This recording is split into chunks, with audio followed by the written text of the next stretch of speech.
Hey, everybody, welcome to another week of fantasy basketball podcasting. That was me almost screwing up the name of the show again. It's Old Man Squad, Fantasy Basketball. I'm Dan Bespris, at Dan Bespris on Twitter, and you can, of course, follow the Old Man Squad network feed at Old Man Squad. Today, I had to do a little bit of a jumbling in terms of timing. So what's going to happen now, and I think on Friday I mentioned the fact that we were going to have David Williams on at the beginning of this week and Josh Lloyd as well. And we are. It just all one day later. So it actually works out pretty well because that'll get us talking to David on tomorrow's show. I'm going to record that a little bit later on today. Actually, we'll air that tomorrow. This will be all on draft stuff. We'll talk to Josh about draft stuff as well. And then, towards the end of the week, we can just do a little bit of a draft review. Admittedly, with my more cursory knowledge of some of these things, and that's why we have guests on the show. A little bit of NBA news. In the morning here, and some stuff actually over the last few minutes as well. But earlier today, Cavs hired Kenny Atkinson as their head coach. It sounded like it was trending towards James Borrego. And then an about face at the last minute, it sounds like Cavs owner Dan Gilbert may have kind of put his finger on the scales a little bit. And not that there's anything wrong with Atkinson, just kind of an interesting late game pivot, and we'll see what that impact, if it has any at all, on what goes down with Donovan Mitchell and Darius Garland. Scotty Barnes likely to ink a 5-year extension with the Raptors that is approaching $270 million. And J.J. Redick was officially introduced, I should say, as the head coach of the Los Angeles Lakers. None of these stories is particularly large.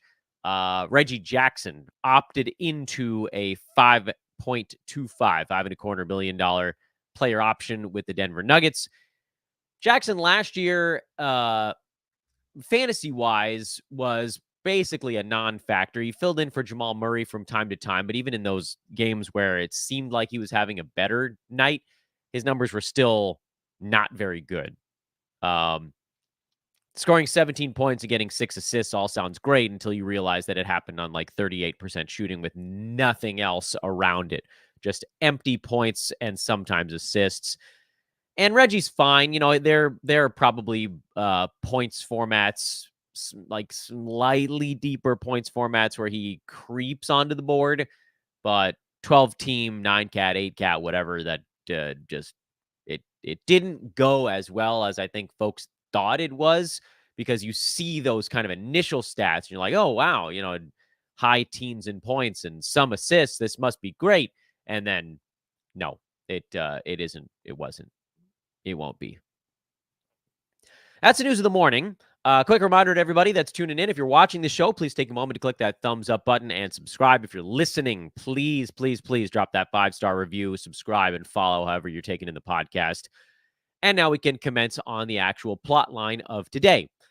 With the caveat, the warning ahead of time that I caught my kids cold. For the first one, I think I've been healthy basically since the end of February, which is a pretty damn long run when you have multiple children in the house. So I was healthy in March, April, and May, and I damn near made it through June, but something finally caught up with me. So my voice is a little bit on the weak side. I'm going to do my best to kind of power my way through this show by cranking up my audio levels. But if the voice runs out, if I start coughing into the microphone, you guys will know why, and I'm sure I'll be all right in a few days.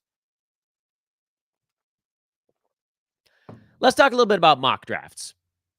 What's the purpose? What do they mean? Are they useful in any context?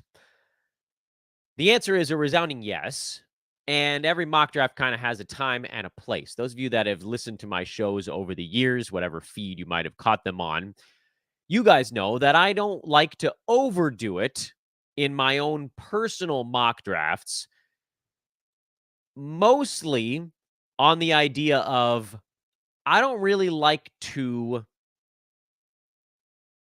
mock draft against people that take in my own content. I think it clouds the way that you end up trying to play the board. You start to try to outbid yourself because you're playing with people who are also trying to outbid you. I think mock drafts are interesting when you take them in certain chunks. My favorite is a uh, a mock draft of mostly competitive players that kind of follow different websites, different industry pros, that sort of thing. So you get this smattering of different targets out there, but you don't get the industry mock draft where everybody is going and doing something silly, something fun, something super aggressive. Because it's like, well, it's an industry mock draft. You got to sort of like put your stamp on it, and then you got something fun to talk about. I believe, personally, that industry mock drafts, and I do one, I host one every year. So this is not me picking on myself. It's not me picking on anyone else in the industry. I just think that the overall idea of them is you have to analyze it the right way.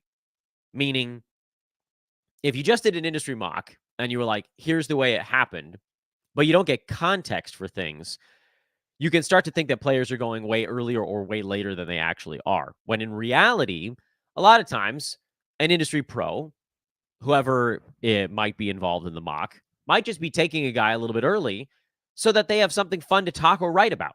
Hey, this is a guy I really like. I took him here because I wanted to be able to talk and write about him, not because this is where I'd actually want to get him on draft day. So that to me is maybe a little bit of the downside of an industry mock draft. The upside you get by doing a mock draft of slightly competitive non-industry pros is that they don't have to worry about discussing their results with anybody. These folks are going and trying to create a draft that resembles what they think they're going to have to deal with when they actually go and do their real fantasy draft. So I love that one. I love the cross section. I call that one the cross section draft. I love the recon mock draft. You guys know I love me some recon mocks where I just parachute into a random mock draft out of the blue and I basically auto draft, and I just want to see where everybody's going around me. Hey, where would the guys have gone that I'm actually looking at if I don't take them? I specifically jump over the guys that I'm targeting. So it's not even really an auto draft. It's like an avoid. My recon mocks are avoiding the players I like. This last year, I did a lot of recon mock drafts. I put them all on the old Sports Ethos YouTube page. We'll have to redo all those here for Old Man Squad, and I will, fear not.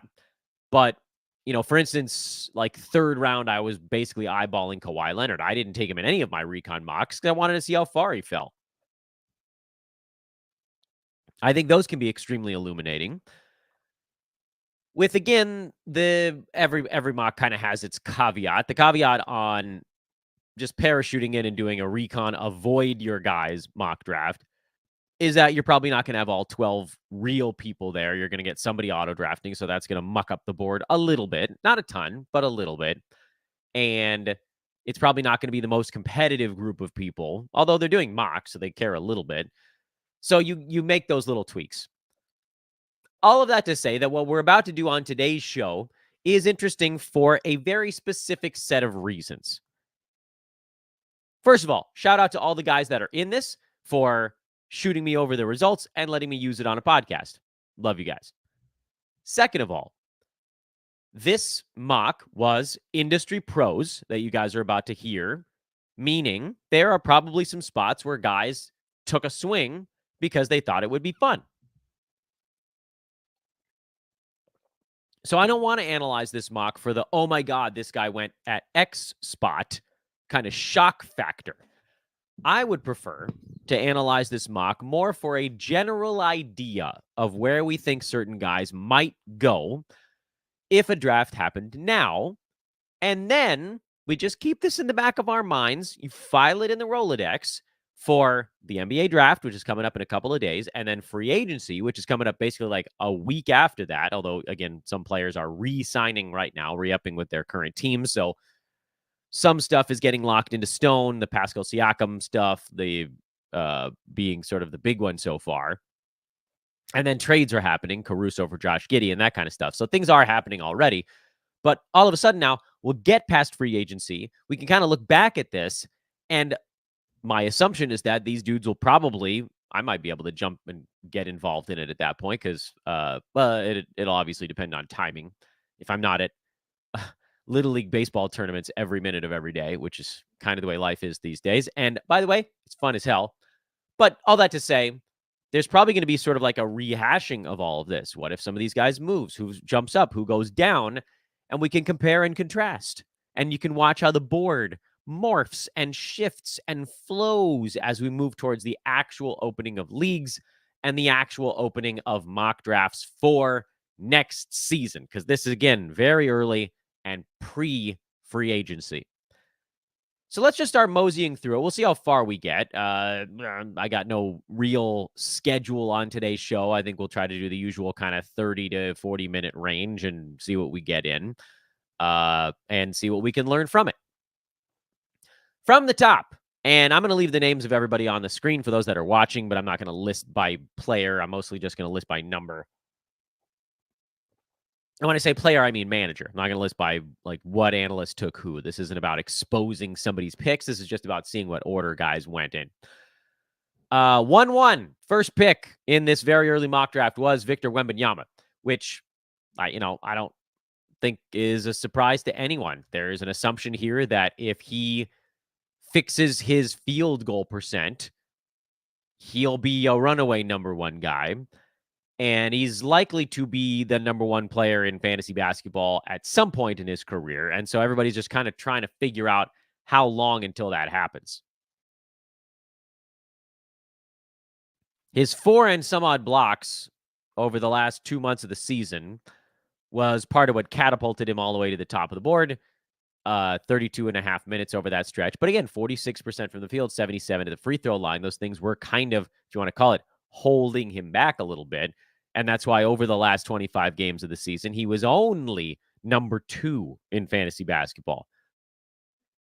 I do still have some fear that, again, when you kind of wrap up your stuff in one ultra powerhouse category, that's not to say that his rebounds at 12 weren't great, and the scoring was decent, and the assists were decent, and the steals were excellent as well at 1.5 for a center, and the turnovers were atrocious at 4.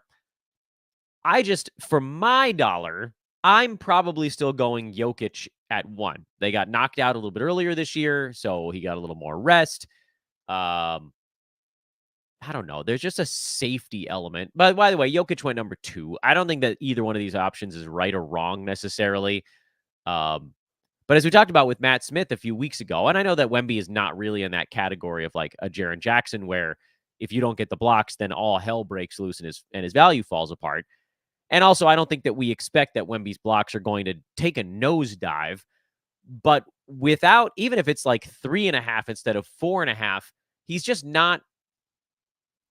I'm trying to think of using the right word because I want to say it's not impressive, because everything that Wemby does is extraordinarily impressive because he's a godforsaken alien. It's just that with Jokic, you get a bigger positive in points and rebounds and a much bigger positive in assists. And Jokic actually beat Wemby in steals this year over those last couple months of the season. Overall, they were pretty close. Jokic was at 1.4. Wemby was at 1.2. You get the big field goal bump. You get a better free throw number.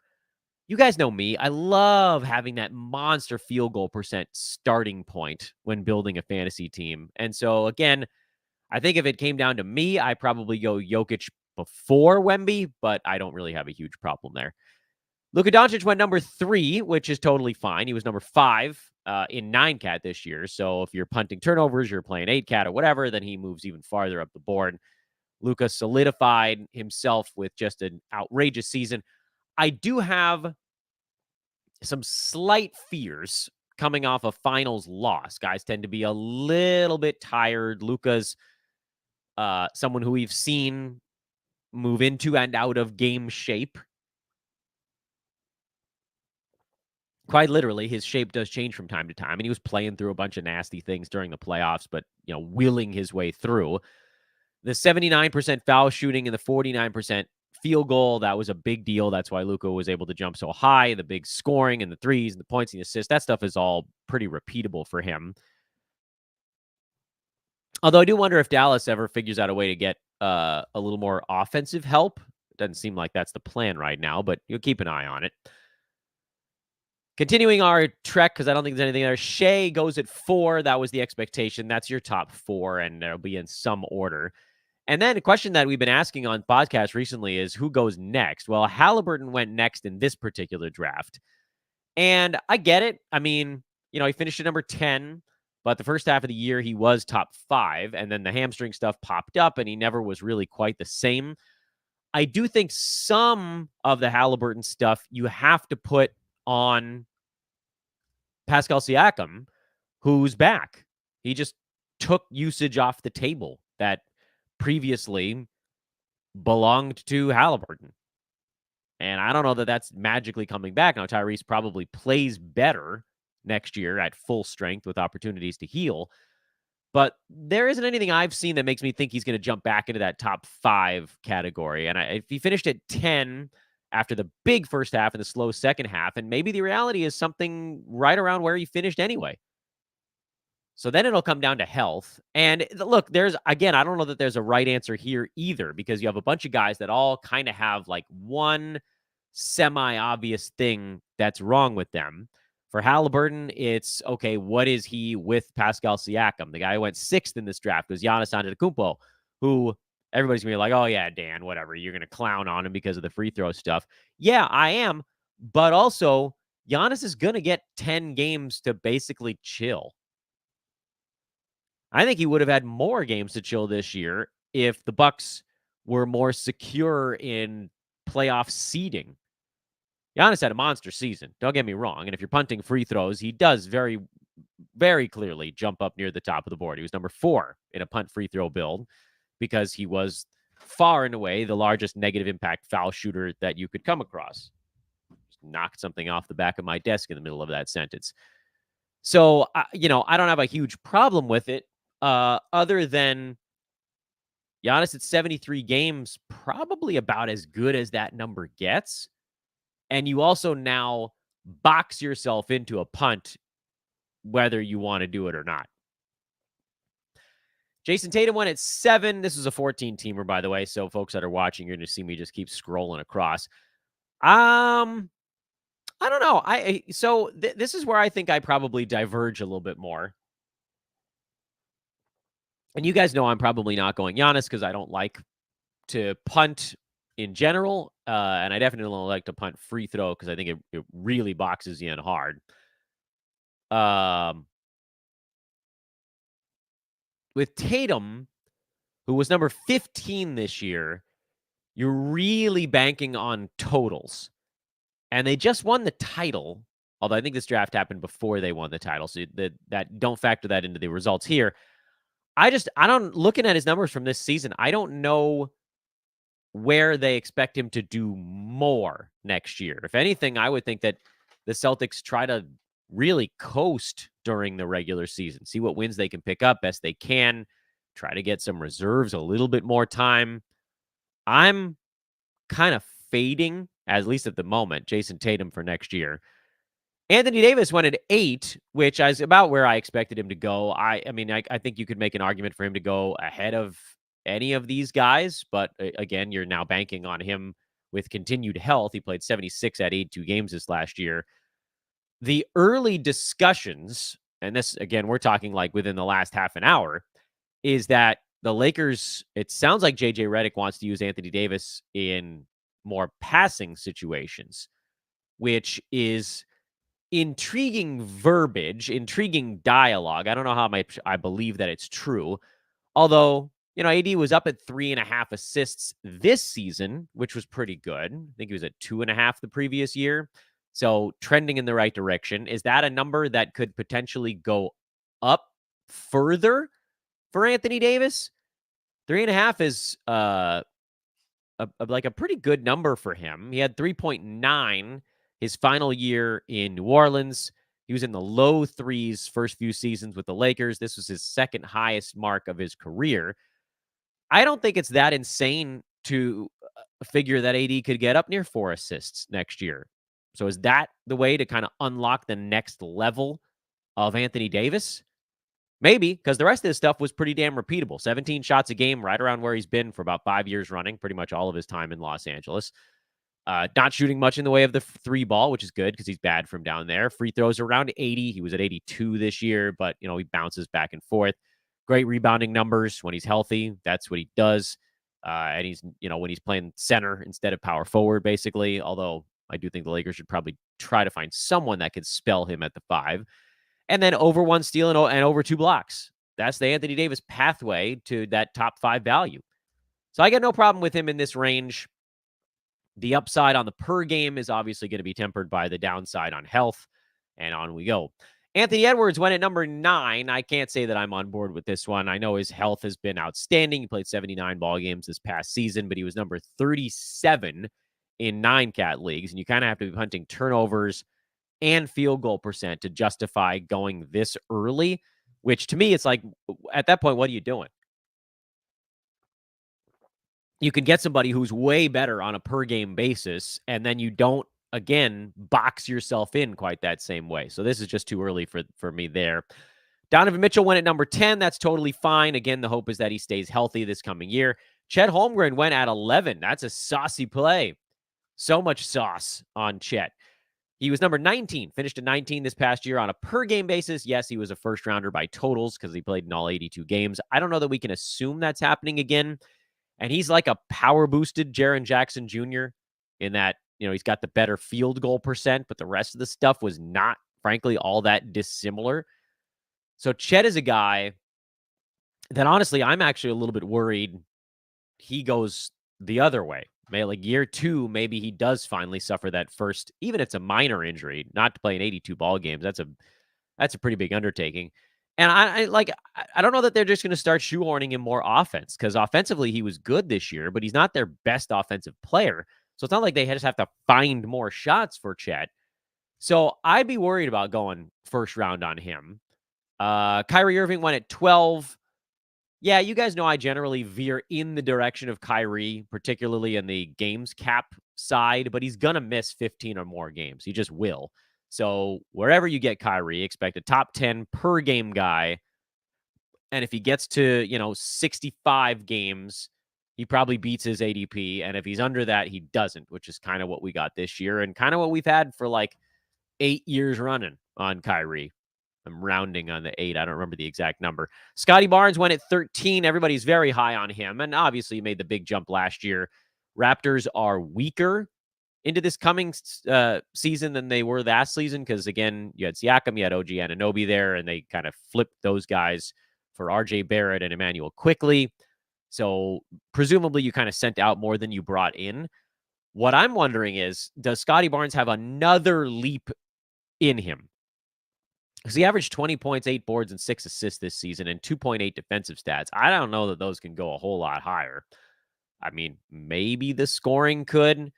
47.5% from the field. Could that get better? Could the 78% foul shooting? That's probably the area where you're like, that feels fixable. And maybe 78 goes to like 81 or 82. But even then, I don't know how that jumps him over all the guys that were in front of him this past season.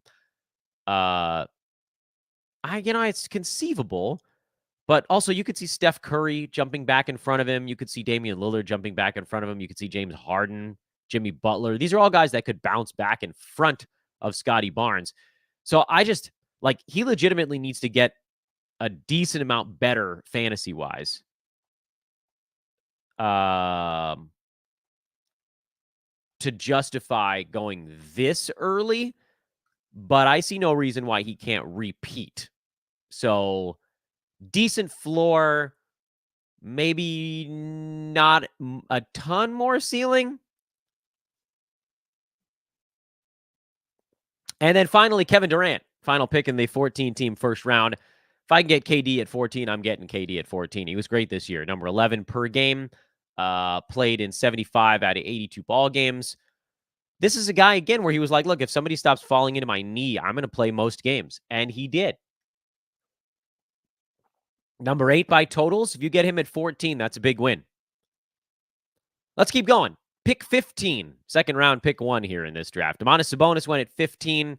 Very safe play. Sabonis is he was super durable again. He was played in all 82 ball games, so he finished number 12 by totals this season.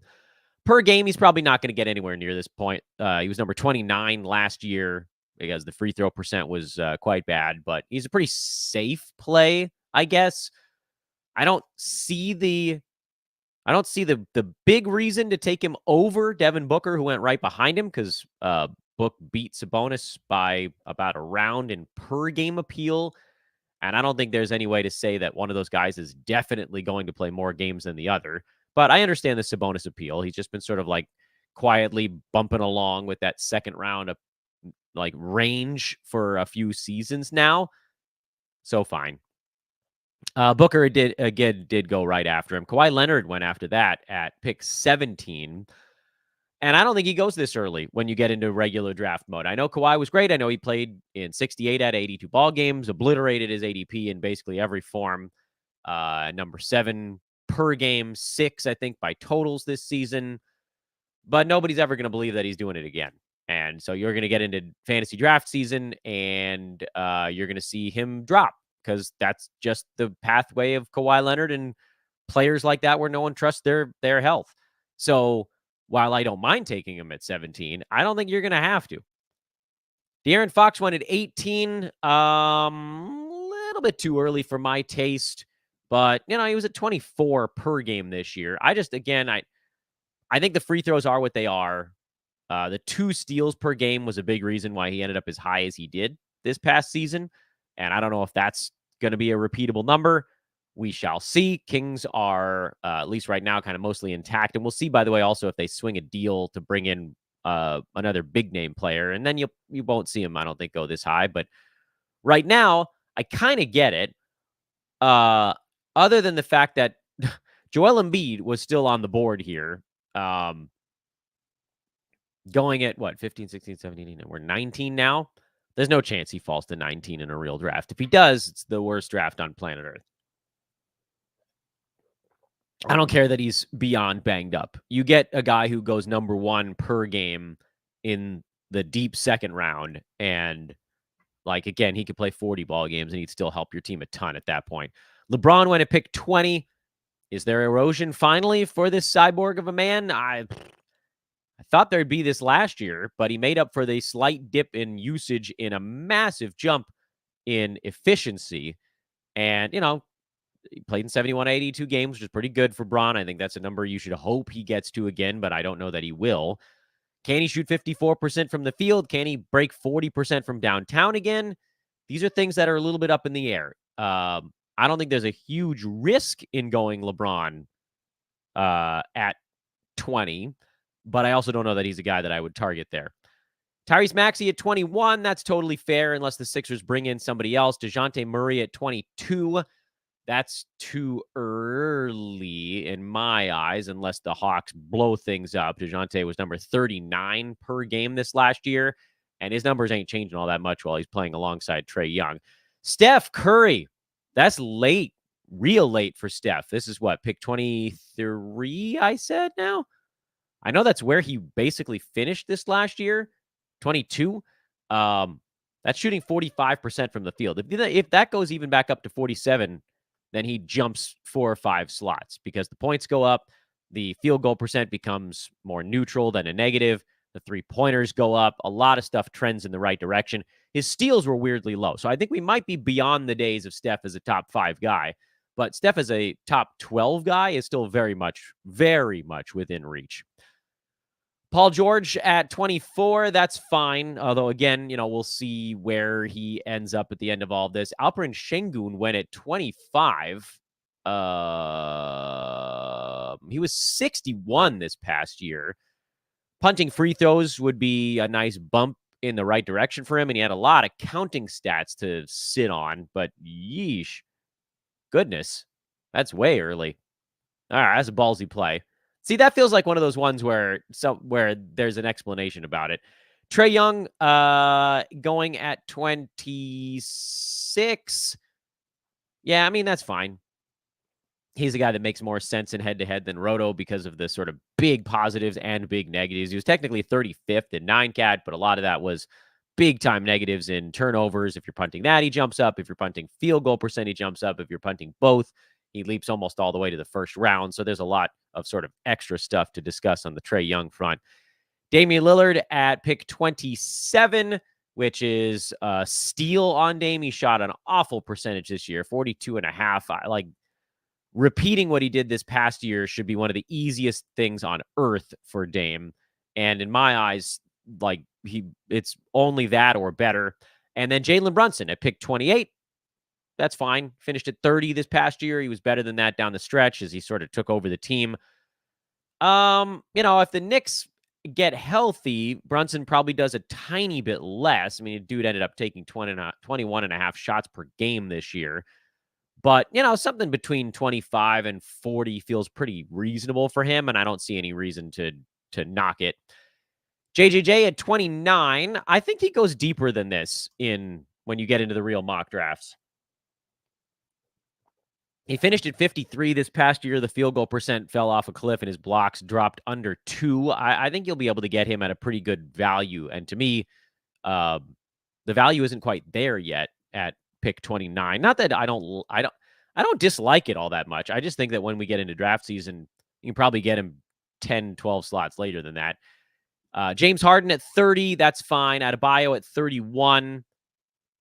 People have a higher expectation out of Bam than I do. He was 49 in 9-cat this year, and he can probably do that again. I see no reason why he wouldn't do that again. And if Jimmy Butler leaves the Heat, then Bam will have to do more. I don't know. I'm just not a huge Bam Adebayo guy because he's not a big shot blocker out of that center spot, and this is going to be he's often a team's first center that they draft. This was this team's first center. And I want to make sure that, like, if you don't get a shot blocker in that or blocks from that early center, you might start to tilt your team away from it and maybe think about punting blocks. But you don't have to. Larry Markkinen at 32, that's a freaking steal and a half for Markkinen. Jalen Williams at 33. Had a feeling he'd go early. He's a kind of a fantasy analyst darling, and for good reason. He was the biggest buy low we've ever put out, I think, in the history of podcasts this past year. Finished at 42, and he was trending up after a slow first 4 or 5 weeks or whatever it was. So I have no particular objection to this one. Karl Anthony Towns at 34, that's fine. He was 43 per game, but he did miss a bunch of time again, so be careful there. Desmond Bane at 35, that's fine. LaMelo Ball at 36, that's where he probably should be going, and maybe where he should have been going in the past until he proves he can be healthy. I don't know that I have the stones to go LaMelo Ball, given that he just can't last a season, but you're getting basically what's like an 8-cat first rounder in this numerically, basically end of the third round. I don't know how you pass that over, even with the injury stuff kind of hanging in the balance. Cade Cunningham at 37. I'm not a big Cade guy. So I might just let somebody else take the plunge there. Porzingis at 38. You can likely get him later than that in most drafts this year. Banchero at 39. You better be punting a bunch of stuff there. Jalen Johnson at 40. That's a spicy-ass pick right there. That is a spicy pick. He was great this year, by the way. Jalen Johnson was fantastic. He was number 46, but he also only played in 56 ball games. And yeah, I mean, there's an assumption that maybe he continues to get better. Am I willing to kind of max out? Because that's what this is. You're maxing out the spend. You're getting him 6 slots in front of what was already the big jump year. And then you're hoping for health. And then, of course, there's Freddie VanVleet falling into the frickin' 40s again. Nobody believes in you, Fred. Keep proving him wrong. He was number 18 this year, played in 73 out of 82 games. I don't know what we're doing at this point. Evan Mobley going at whatever pick we're on. I've lost track now. That's 42. That is exactly where Evan Mobley should go. He finished at 41, missed a ton of basketball games, but if he's healthy, he's going to be right around number 40. That one makes a lot of sense. Let's do about 8 more. Let's get through the top 50, and then I got to stop yelling because my voice hurts a lot. John Morant at 43. Again, you better be punting some stuff. Vooch at 44. I think you can go a little bit later on that one. Much as I love Vooch, he's going to hover probably between 35 and 55. So you want to try to get him right at the back end of that if you can. Jalen Duren, too early in my eyes on Duren to take him. What is this, 45? I love Jalen Duren. And my hot take last year, you guys might remember, was that I thought he could lead the league in rebounds. And he was like 4th. So I wasn't that far off. But like Bam Adebayo, he doesn't really block shots. And unlike Bam Adebayo, he also doesn't really get that many steals. Jalen Duren only averaged 1.3 combined defensive stats this last year. I love his rebounding, and I love his field goal percent. And I love the fact that he's a center that won't wreck you at the foul line, but he's got to get some defensive stats or he's going to top out at 60. It's basically impossible to get beyond top 60 as a big man if you don't get any defensive stats. And he's kind of the definition of big man who doesn't get defensive stats. There are others that are like stretch the floor types, but he's a traditional dunking, rebounding big, not getting these stats. I love you, Jalen Duren. I want you on my fantasy teams, but I don't want to have to draft you in the 40s. Kobe White went at 46. With the Bulls picking up Josh Giddey, I'd be very nervous about going Kobe White this early.